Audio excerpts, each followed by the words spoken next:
നമസ്കാരം. ഇന്ന് വാർത്തകളുടെ പെരുമഴയാണ്. പിണറായി വിജയനെയും ഈ സർക്കാരിനെയും തന്നെ കുത്തിയൊലിപ്പിച്ച് കൊണ്ടുപോകാൻ പര്യാപ്തമായ പെരുമഴയാണ് ഒഴുകിക്കൊണ്ടിരിക്കുന്നത്. അതിൻ്റെ പ്രധാന ഉറവിടം ഈ ദിവസങ്ങളിൽ ബഹുമാനപ്പെട്ട ക്യാപ്റ്റൻ്റെ കപ്പലിലെ പ്രമുഖ യാത്രക്കാരിയായ വീണ ജോർജിൻ്റെ ഭാഗത്തു നിന്നാണ് ഈ പെരുമഴ ഒലിച്ചിറങ്ങുന്നത്. രണ്ട് ഉഷമാരെയാണ് പരിചയപ്പെടുത്തുന്നത്. കൂട്ടത്തിൽ വീണ ജോർജിനെയും പരിചയപ്പെടുത്താതിരിക്കാൻ പറ്റില്ല.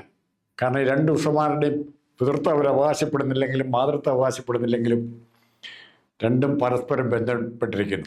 അതിലാദ്യത്തെ ഉഷയെ നമുക്ക് മനോരമ ഉഷ എന്ന് വിളിക്കാം.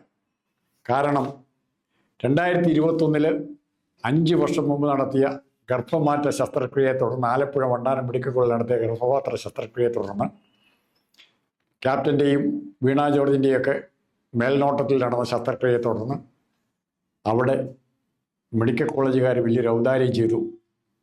തൊഴിലുറപ്പ് തൊഴിലാളിയായ സ്ത്രീക്ക്, തൊഴിലുറപ്പ് തൊഴിലാളി എന്ന് പറയുമ്പോൾ പലപ്പോഴും പിണറായി വിജയൻ്റെ സമ്മേളനങ്ങളിൽ കൈയടിക്കാൻ പോയി ഇരുന്നിട്ടുള്ള സ്ത്രീ ആയിരിക്കണം. ഇവർ സർജറിക്ക് ശേഷം 10 സെൻറ്റിമീറ്റർ നീളമുള്ള ഒരു കത്രിക അവരുടെ ഗർഭപാത്രത്തിൽ ഉപേക്ഷിക്കുകയാണ് ചെയ്തത്. 10 സെൻറ്റിമീറ്റർ കത്രിക എന്ന് ഉഷ ജോസഫ് എന്നാണ് പേര്. 59 വയസ്സ്, വണ്ടാനം മെഡിക്കൽ കോളേജിൽ. അപ്പം ഈ കത്രിക ഉപേക്ഷിച്ച് പല പ്രാവശ്യം പല ഡോക്ടർമാരെ കണ്ടെങ്കിലും തുടർച്ചയായ വയറ്റുവേദന വന്ന് കണ്ടെങ്കിലും എങ്ങും തീരുമാനം ഉണ്ടായില്ല. അവസാനം മെഡിക്കൽ കോളേജിൽ നിന്ന് റിട്ടയർ ചെയ്തൊരു ഡോക്ടറെ കാണുകയും അദ്ദേഹത്തിൻ്റെ നിർദ്ദേശപ്രകാരം സ്കാൻ ചെയ്യുകയും ചെയ്തു. അവിടെ സ്കാൻ ചെയ്ത് കഴിഞ്ഞപ്പോൾ ആണ് വയറ്റിൽ കത്രികയുടെ സാന്നിധ്യം കണ്ടെത്തിയത്. അപ്പോൾ കത്രികയുടെ സാന്നിധ്യം കണ്ടെത്തിയ ഉടനെ അത് ഓപ്പറേറ്റ് ചെയ്ത് എടുത്തു കളയുകയാണ് ചെയ്യുന്നതിന് പകരം അന്ന് താൽക്കാലിക പരിഹാരം എന്നുള്ളതിൽ അവിടുന്ന് വേദന ഇല്ലാതിരിക്കാനുള്ള എന്തോ ഗുളിക കൊടുത്ത് ഈ സ്ത്രീയെ പറഞ്ഞു വിട്ടു. അതാണ് വീണ ജോർജിൻ്റെ ആലപ്പുഴയിലെ മെഡിക്കൽ കോളേജിലെ, പത്തനംതിട്ട ജില്ലയുടെ തൊട്ടടുത്ത ജില്ലയാണ് ആലപ്പുഴ. അപ്പോൾ അവിടെ ചെയ്തത് 5 സീറ്റും ആലപ്പുഴ ജില്ലയിലും പ്രധാനപ്പെട്ട സീറ്റുകൾ ഹരിപ്പാട് വെച്ച് എല്ലാം ജയിച്ചതാണ്. ഇടതുപക്ഷം ജയിച്ച സീറ്റുകളുടെയാണ്.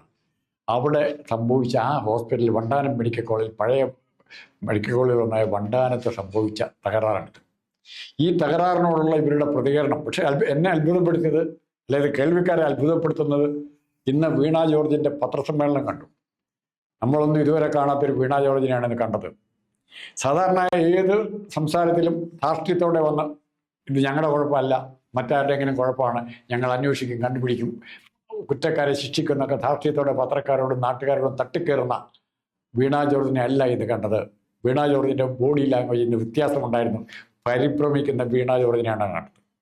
മാത്രമല്ല പല പ്രാവശ്യവും മുൻകാലങ്ങളിലെ ഏത് പത്രസമ്മേളനം നടത്തിയാലും ഒരു കാര്യം പറയുമായിരുന്നു, ബഹുമാനപ്പെട്ട മുഖ്യമന്ത്രിയുടെ നിർദ്ദേശപ്രകാരം ഏത് വാചകത്തിലൂടെ ഏത് കാര്യത്തിലും മോസ്കിറ്റോ നെറ്റ് ഹോസ്പിറ്റലിലേക്ക് മേടിച്ചാലും പറയും ബഹുമാനപ്പെട്ട മുഖ്യമന്ത്രിയുടെ നിർദ്ദേശപ്രകാരം. അത്രയ്ക്ക് മാത്രം മുഖ്യമന്ത്രിയെ പുകഴ്ത്തി ക്യാപ്റ്റനെ വിളിച്ചു, കാരണഭൂതനെ വിളിച്ച് പുകഴ്ത്തി തുതിപാടകയായി മാറിയ വീണ ജോർജ് അല്ല ഇന്ന് കണ്ടത്.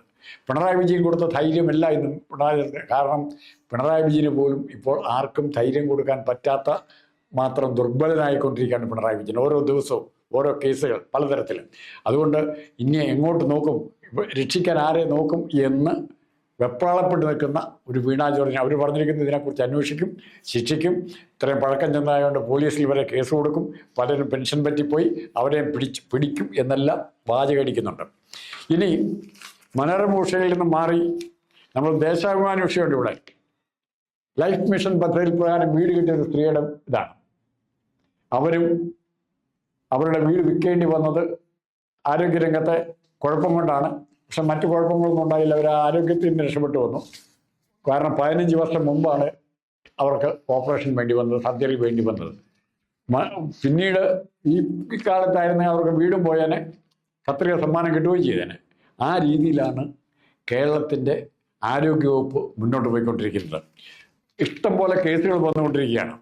ഇഷ്ടംപോലെ കേസ് എന്ന് പറഞ്ഞാൽ കഴിഞ്ഞ ദിവസമാണ് ഒരു കൊച്ചിൻ്റെ നെടുമങ്ങാട് ഗർഭസ്ഥ ശിശുവായിരിക്കുമ്പോൾ തന്നെ ഒരു കൊച്ചു മരിച്ചുപോയി. മനഃപൂർവ്വം പറയുന്നില്ല. പക്ഷേ ഹോസ്പിറ്റൽ അധികാരികളുടെ വീഴ്ചയാണെന്ന് ജനവും നാട്ടുകാരും ചുറ്റുവട്ടത്തുള്ളവരും വിശ്വസിക്കുന്നു. അതിനു മുമ്പ് ഇതുപോലെ തന്നെ സംഭവങ്ങൾ, ഒരു കൊച്ചിൻ്റെ കൈ കോന്നിയിൽ, വീണ ജോർജിൻ്റെ തൊട്ടടുത്ത സ്ഥലമാണ് കോന്നി, കേരള കോൺഗ്രസിൻ്റെ ഏക MLA ഉള്ള സ്ഥലം അല്ല, സോറി, കോന്നിയിൽ കയ്യിൽ പ്ലാസ്റ്റർ ഇട്ട് കുറേ നാൾ ഇട്ട് കഴിഞ്ഞപ്പോൾ 1 മാസം കഴിഞ്ഞപ്പോഴത്തേക്ക് കൈ വളയാൻ തുടങ്ങുകയാണ്. അതിനും ഉത്തരവാദിത്തം. അപ്പം ഇന്ന് തന്നെ റിപ്പോർട്ട് ചെയ്യപ്പെട്ട 4 കേസുകൾ, ഒരെണ്ണം മനോരമ, ഒരെണ്ണം ദേശാഭിമാനി, ഒരെണ്ണം ജന്മഭൂമി റിപ്പോർട്ട് ചെയ്തിട്ടുണ്ട്. ഈ കേസുകൾ ഇവിടെ നിലനിൽക്കുമ്പോൾ മുൻപ് കാലങ്ങളിൽ ഇവർ പറഞ്ഞിരുന്ന മറുപടി നിങ്ങൾ ഓരോരുത്തരും ഓർത്തിരിക്കണം. എന്താ പറഞ്ഞിരുന്നത്? ഇത് കേവലം ഒറ്റപ്പെട്ട സംഭവമാണ്, ഞങ്ങൾക്ക് എന്ത് ചെയ്യാനാണ് എന്നുള്ള രീതിയിലുള്ള മറുപടി തുടർച്ചയായിട്ട് പറഞ്ഞുകൊണ്ടിരുന്നു. പക്ഷെ ഇത്തവണ എന്തുകൊണ്ടോ അന്ത്യയാമത്തിൽ അധികാരം സുഖിക്കുന്നതിൻ്റെ അന്ത്യയാമങ്ങളാണിത്. ഈ അന്ത്യയാമങ്ങളിൽ ആ ഉത്കണ്ഠ, നാളെ ഞങ്ങൾക്ക് തിരിച്ചു വരാൻ പറ്റുമോ എന്നുള്ള ഉത്കണ്ഠ, ദുഃഖം, വേവലാതി എല്ലാം ഇവരിലുണ്ട്. അതുകൊണ്ടാണ് പറയാതെ ഒറ്റപ്പെട്ട സംഭവം എന്നുള്ള ധിക്കാര വാക്ക്. ഏത് സംഭവത്തെയും നിസ്സാരവൽക്കരിക്കാൻ വേണ്ടി ഉപയോഗിച്ചിരുന്ന വാക്കാണ് ഒറ്റപ്പെട്ട സംഭവം. 100 പേര് 100 സ്ഥലത്ത് മരിക്കുമ്പോൾ പറയും, ഓരോന്നിനെയും പറയും ഒറ്റപ്പെട്ട സംഭവം. അത്രയ്ക്ക് മാത്രം ധാർഷ്ട്യത്തോടെ ജനങ്ങളെയും അവരുടെ ജീവനെയും കണ്ടിരുന്നവരാണ് ഇവർ. ഇന്ന് ഇതിനൊക്കെ ആരുത്തരം പറയും, എന്നുത്തരം പറയും?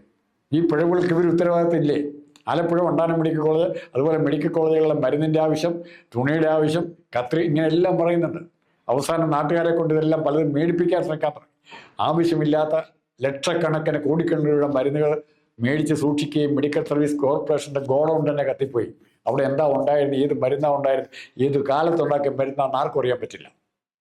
അപ്പം എങ്ങനെ ദുർച്ചെലവുകൾ ഉണ്ടാക്കാമോ, എങ്ങനെ മെഡിക്കൽ കോളേജുകൾക്ക് ദുഷ്പേരുണ്ടാക്കാമോ, അതിന് 2 ഉദ്ദേശമുണ്ട്. ഒന്ന്, കിട്ടുന്ന കമ്മീഷൻ മേടിക്കാം, അതിനേക്കാൾ കൂടുതൽ കമ്മീഷൻ.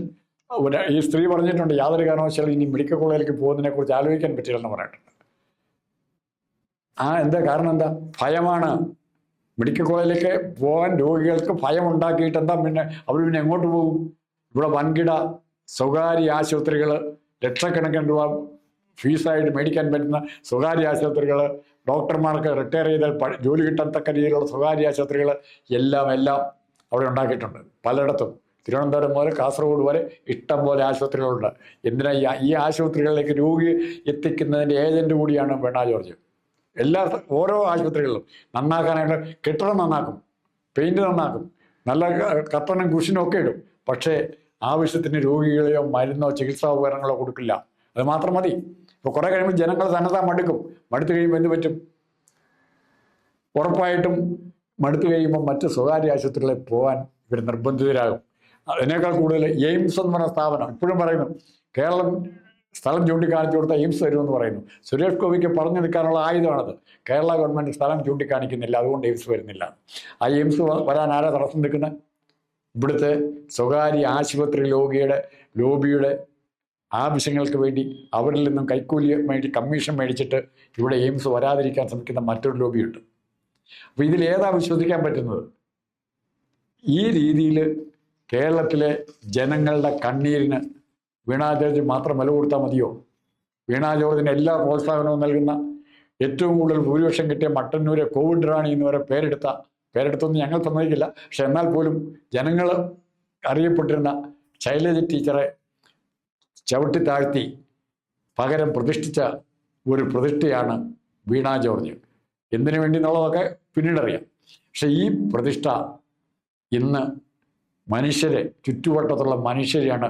പത്തനംതിട്ടയിൽ മാത്രമല്ല, ആലപ്പുഴയിൽ മാത്രമല്ല, കോഴിക്കോട് മാത്രമല്ല, തിരുവനന്തപുരത്തും എല്ലായിടത്തും രോഗി എന്ന് പറഞ്ഞ ഒരാൾ വഴിയേക്കൂടെ നടന്നാൽ അവനെ ചവിട്ടി പ്രൈവറ്റ് ഹോസ്പിറ്റലിൻ്റെ കോമ്പൗണ്ടിലേക്ക് ഇടാൻ വേണ്ടി തയ്യാറെടുത്തുകൊണ്ടിരിക്കുന്ന കേവലം ഒരു സ്ത്രീയായിട്ട്, ലാഭക്കുതിയുള്ള ഒരു സ്ത്രീ മാത്രമായിട്ട് ഇവർ മാറിയോ? ഒരു സംശയം അത് നിങ്ങളുടെ മുമ്പിൽ അവതരിപ്പിച്ചുകൊണ്ട്, അത് ഉന്നയിച്ചുകൊണ്ട് നിർത്തുന്നു. നന്ദി.